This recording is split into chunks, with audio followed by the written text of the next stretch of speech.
Perjuangan Wali Songo itu Bapak Ibu adalah induk dari Laskar Sabilillah. Mengapa Laskar Sabilillah dibentuk Bapak Ibu? Winginane ada kejadian.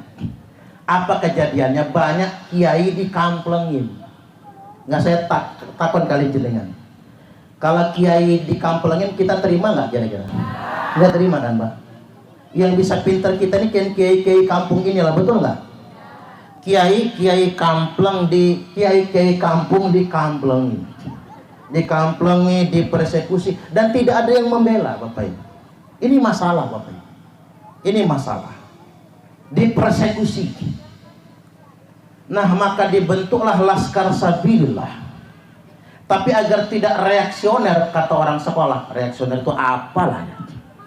Pokoknya itu aja pokoknya ya. Dia mengerti sendiri. Agar tidak reaktif Bapak Ibu, dibuatlah induknya apa? Perjuangan Wali Songo Indonesia. Mengapa ini dibentuk? Karena sudah banyak pemalsuan terhadap sejarah Wali Songo. Sampai-sampai ada klaim, ini kebohongan luar biasa Bapak Ibu. Wali Songo diklaim keturunan Bani Ba'ali. Makanya saya sampaikan, semua kiai se-Indonesia Raya tercinta kalau nggak meluruskan Pak, dosa besar ini terhadap pemalsuan sejarah. Kok bisa Wali Songo diklaim keturunan Ba'alwi? Nah, ini kan pemalsuan sejarah Bapak Ibu. Maka dibentuklah perjuangan Wali Songo, bukan untuk apa-apa, meluruskan sejarah. Yang mendakwahkan Islam ke Indonesia ini siapa? Wali Songo. Betul apa betul? Kita meluruskan sejarah dengan ziarah makam Wali Songo. Kita ziarah makam Wali Songo. Ada orang yang memanipulasi, membohongi kita. Masa kita tinggal diam? Gak bagi. Maka kita harus luruskan sejarah. Maka dibentuklah perjuangan Wali Songo Indonesia.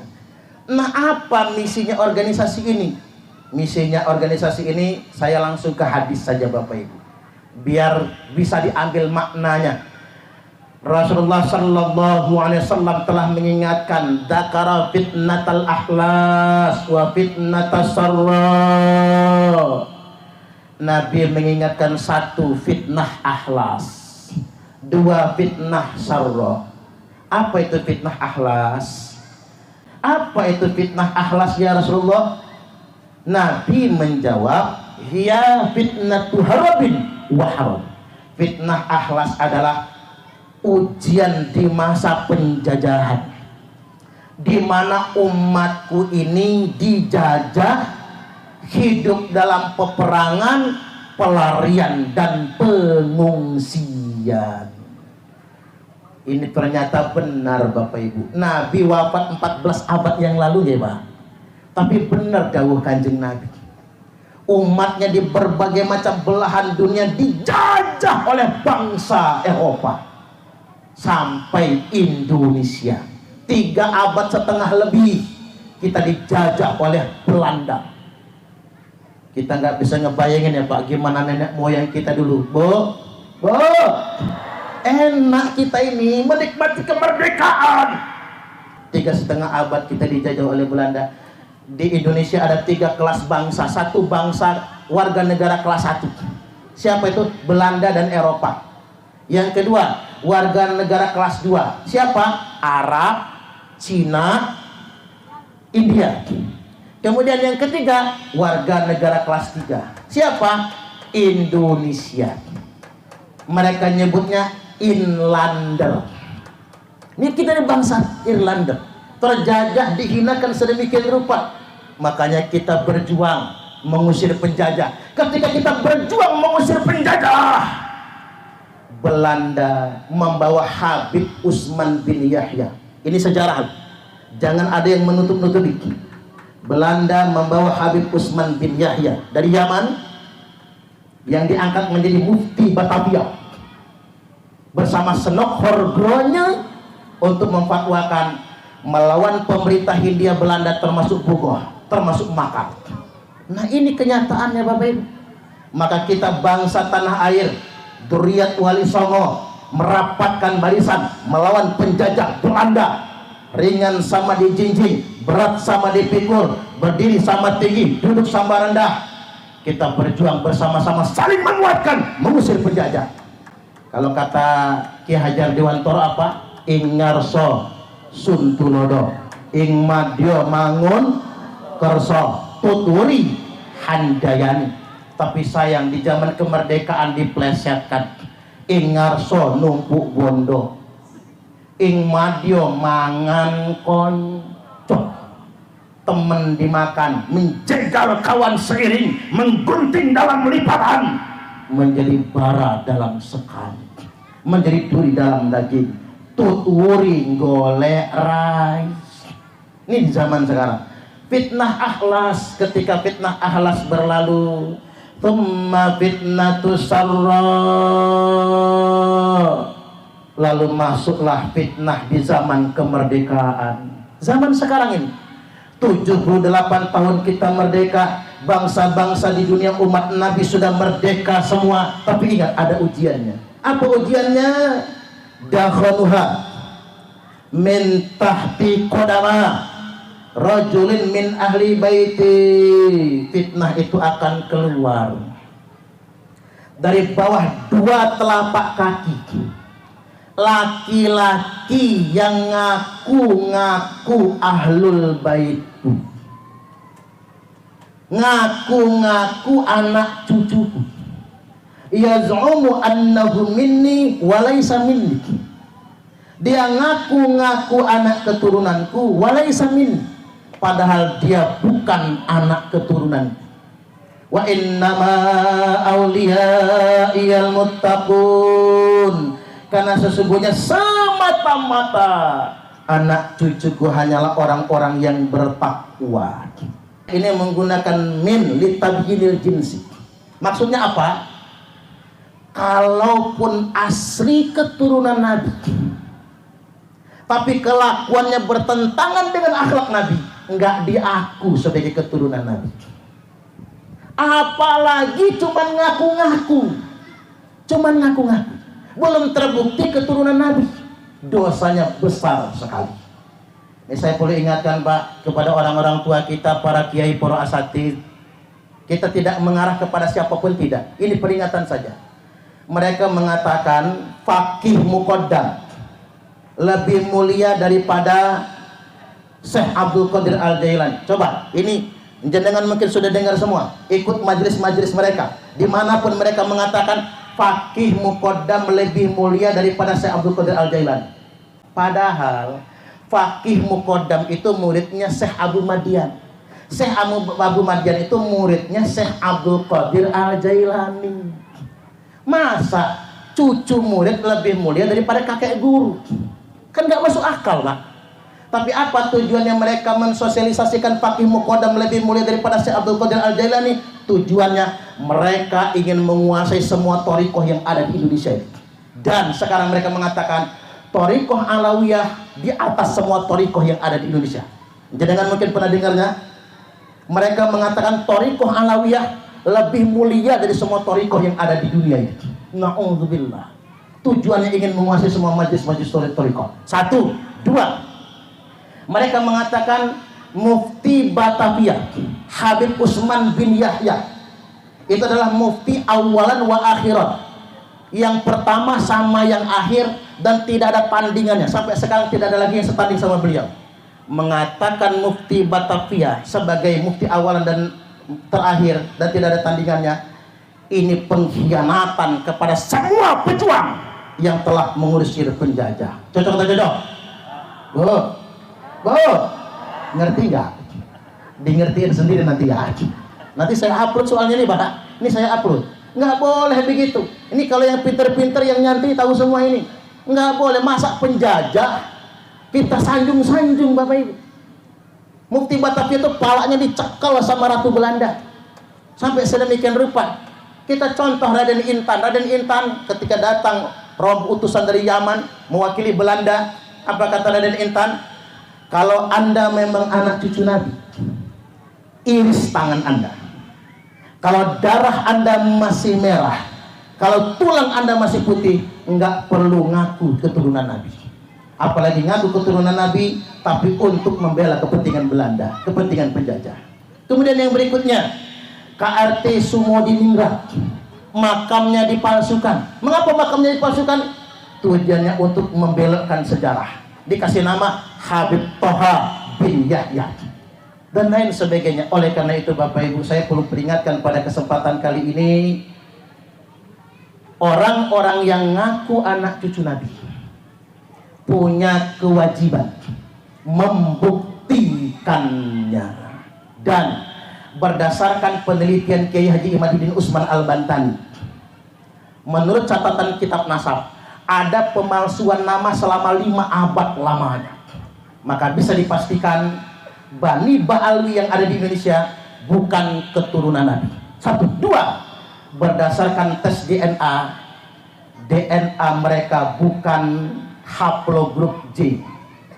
Kalau keturunan Nabi pasti J kodenya, tapi haplogrup mereka G. Saya tegaskan sekali lagi, semua antum semua yang ngaku anak keturunan Nabi wajib tes DNA, karena hasil tes DNA sudah membuktikan antum semua haplogrupnya bukan J tapi G.